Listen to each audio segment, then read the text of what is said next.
блядь, дерева похуяри, блядь. Сейчас будем снимать. Як дерева хуярим.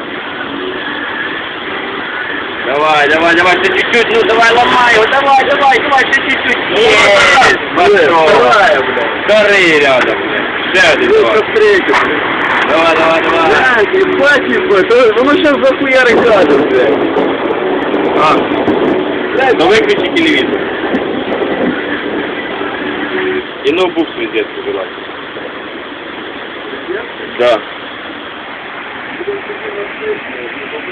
Ну хай лучше от батареи пока работает. Блядь, до тополя подряд. Я первый не успел снять. Батарея ебанула тоже, блядь. Пиздец, поломало. Ты представляешь, что сейчас по Киеву робиться? Дрова! Блядь, и так... Зато перезимует. Поломало без проблем, так вообще, блядь, да? Ага. Она его нагнула сильно, блядь.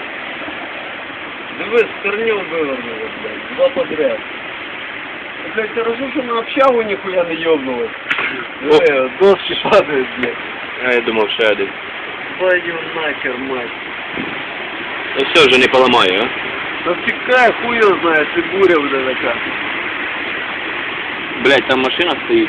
Може Да. на машину його, там вон дерево, блядь. Ну так ёбнеться тобі пизда машині, він не на дом ляже, це тополь.